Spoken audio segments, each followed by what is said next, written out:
This week, we've been looking at a really interesting set of sources, all focused on intellectual specialization. And honestly, they offer a pretty serious warning for anyone who leans maybe too heavily on their own expertise. Our mission today is pretty straightforward. We need to understand why deep specialization can sometimes have this, well, critical flaw. Yeah.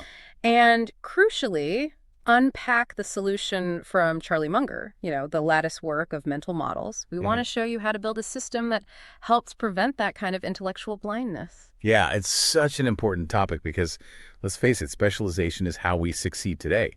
It's how you get competent, how you make a living. But what these sources really dig into is how that competence, it can subtly shift, almost without you noticing, into a kind of intellectual prison. And that's the thing Munger warned about, right? The man with the hammer syndrome. That quote, it's just so good, isn't it? To the man with only a hammer, every problem looks like a nail. Really gets to the heart of it being powerful in one area, but, maybe blind everywhere else. Exactly. But we need to go deeper than just the quote. Understand the mechanics of it. The sources explain the moment a specialist starts thinking their favorite tool, their hammer is the only tool or the only truth, they begin filtering everything, all of reality, through this super narrow lens. What started as insight just becomes blindness. Okay, let's break that down. What does that actually look like, in the real world? How does a useful tool, because expertise is useful, turn into a kind of trap? It's really a failure of imagination, I think. Yeah. Think about the examples in the sources, like the trader who thinks every single problem can be fixed just by adding more leverage. Right. Or, say, the academic, maybe a computer scientist, who tries to reduce something incredibly complex like human history just down to data points or code. Their tool works, it's powerful even, but they can't see beyond it. So instead of adapting the tool to fit the situation... Yeah, they start bending reality to fit the tool, or just ignoring the parts that don't fit. Hmm. And that's how you end up seeing nails everywhere, even when there aren't any. Precisely. And that leads straight to this kind of fatal rigidity. Because they've only got the one answer, the hammer, they become totally convinced the next problem has to look just like the last one they solved. They lose that ability to pivot. And the result, especially in dynamic areas like markets or tech, it's potentially disastrous. The sources were really clear on this. Rigidity is fatal when the rules are changing fast. Exactly. When things shift, the specialist doesn't learn new tricks. They just cling tighter to that one skill long after it stopped working. Just swinging the hammer harder and harder. Right. Hoping force makes up for a lack of, the right approach. Yeah. And that initial success they had, it just reinforces the behavior. Those early wins make them double down, dig in deeper when really they should be looking around for different tools. That brings up a really interesting point from the sources. The issue isn't necessarily a lack of intelligence, right? We're often talking about brilliant, successful people here. So if it's not ignorance, what's the real tragedy of the hammerman? It's psychological.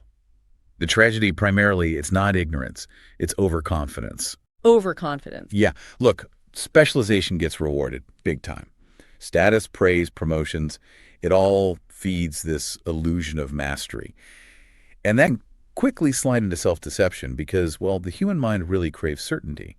The specialist provides that, at least within their narrow zone, giving them this intense but maybe false sense of control. That's a bit chilling. This idea that high confidence, when it's not matched with breadth, is actually a kind of ignorance dressed up as intelligence. It is. It suggests that the better they get in their niche, the more trapped they actually become. Absolutely. They build this impressive intellectual castle, sure, but it's all made from the same kind of brick. And often, the specialist confuses luck, maybe success, from one particular market cycle or tech trend with, permanent wisdom, timeless insight, which leads to this refusal to adapt. Any new evidence, anything that contradicts their model, it's not seen as something interesting, a revelation maybe. It's seen as an attack on their identity. Okay, so this feels like the critical point. Being multidisciplinary sounds great, but the sources also touch on the practical challenge, right? Doesn't chasing breadth mean you sacrifice the depth you actually need to succeed in a competitive field? How do you build the workshop without just becoming, well, a jack of all trades, master of none? That is the key challenge, absolutely. And the goal isn't just breadth for breadth's sake. The antidote Munger proposed is this idea of multidisciplinary thinking. It's about intellectual cross-pollination. It's designed to stop any one framework from completely dominating how you see the world. You don't throw away the hammer, you just realize it's one tool among many in a big toolbox. Right. So Munger's solution, the latticework of mental models. For anyone new to this, what is that exactly? Are we talking about just knowing random facts from different fields? No, not random facts. It's more the deliberate practice of collecting and really internalizing the fundamental, powerful concepts, the big ideas from core disciplines, and then weaving them together so they constantly inform each other, critique each other. The idea is to see the world as this complex, interconnected system, not just separate problems for separate specialists. The sources highlight a few core disciplines that are really essential here. Okay, so if the hammer trap is mainly psychological ego, overconfidence, where do we start building these escape tools? What's the first piece of the lattice work? Well, you start with psychology. It's kind of Munger's favorite, you could say. It's so crucial because it helps you understand human nature. What drives people? What drives you? The emotional drivers. Exactly. The biases, the heuristics that dominate decision-making both in yourself and out there in the world. Okay, so what specific models from psychology should we be grabbing? Oh, definitely the core cognitive biases. Things like confirmation bias, right? The tendency to just look for stuff that confirms what you already believe. That's the lifeblood of the hammer syndrome. Yeah, makes sense. And you need to understand things like incentive bias. Show me the incentive, I'll show you the outcome. It cuts through ideology. Knowing this stuff helps you see through the emotional noise, train yourself to stay rational when everyone else is panicking. When you understand how fear and greed work, a crisis looks less like random chaos and more like a, somewhat predictable psychological storm. That makes a lot of sense. Psychology covers the human layer. Next up, the sources really emphasize biology. Now, that one sometimes feels like a bit of an odd fit for, say, business or investing strategy. Why biology? Biology gives you these incredibly powerful models for how systems behave, how they survive, how they adapt or fail to. You study concepts like evolutionary mismatch. Yeah, the idea that a system designed for one environment, maybe a stable, regulated market, can just completely fall apart when the environment changes drastically. Think dinosaurs and asteroids. And maybe even more fundamentally, biology teaches you about compounding. That's not just finance, it's everywhere. Population growth, evolution, resource use. Biology helps you grasp these deep realities about survival, resilience, how systems handle stress or break under it. Okay, systems thinking, survival. Got it. And the third key area mentioned was physics paired with engineering. Why bring the hard sciences into what often feels like soft decision-making? Because physics and engineering force you to think about modeling systems accurately.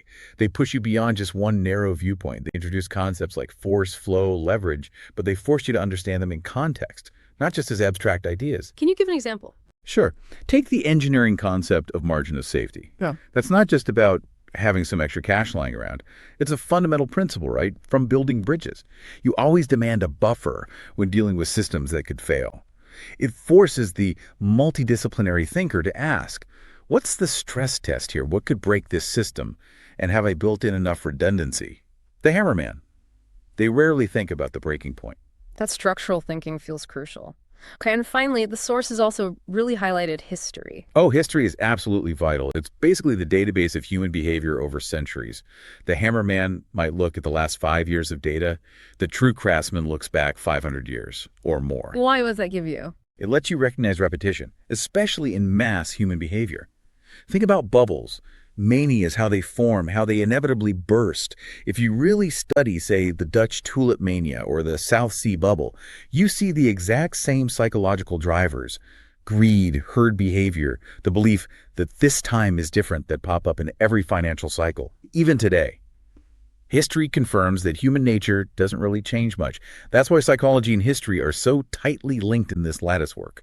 So the goal here isn't just collecting facts from different fields. It's about making connections, right? Seeing how these ideas link up where others just see separate issues. Precisely. It's about keeping the mind flexible, fluid. So if one model fails, maybe your economic model breaks down another one, like a physics or biology model of system stress can flag the problem. And that fluidity, it isn't just intellectual horsepower. It requires certain emotional tools, too.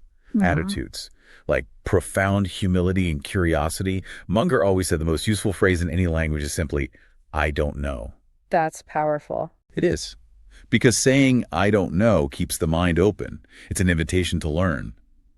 The hammerman, though, often too proud, maybe too addicted to being seen as the expert, to ever say those words. Right.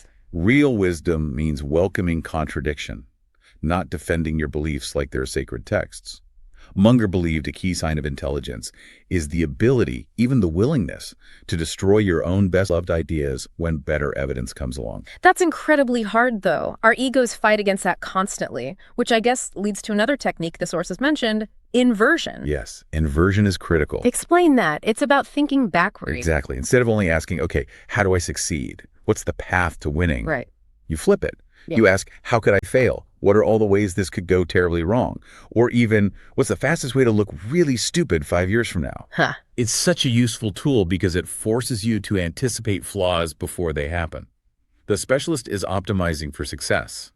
The multidisciplinary thinker starts by identifying and trying to remove the main paths to disaster. It's about error prevention first. So it's building robustness before chasing gains. You got it. And ultimately, this whole latticework approach equips your mind to prioritize adaptability over sheer stubbornness. Rigidity is what kills the specialist when uncertainty hits. The craftsman, though, is ready to switch tools, maybe even rebuild the workshop if needed. Which brings us back to you listening to this. The world does reward narrowness, depth, precision, often very quickly. But as these sources show, chasing only that narrow depth can leave you, well, seriously, underprepared for the changing board, as they put it, whether that's in life or business. That really is the choice, isn't it? Yeah. You can stick with being the specialized hammerman whose single tool guarantees rigidity and maybe eventual failure when things change. Or you can commit to becoming that adaptable craftsman, the one who builds this diverse toolkit of mental models, allowing you to pivot, to survive, and maybe even thrive when everything's in flux. Adaptability, not certainty, that's the strength you need today. Stop worshiping the hammer. It really is time to start building that mental workshop one model at a time. Absolutely. And the sources leave us with a really fitting final thought to chew on. The mind that truly survives, the mind that masters constant change, is the one that fiercely refuses to be defined by just one tool. So maybe ask yourself today, are you the master of your tools, or have your tools already mastered you?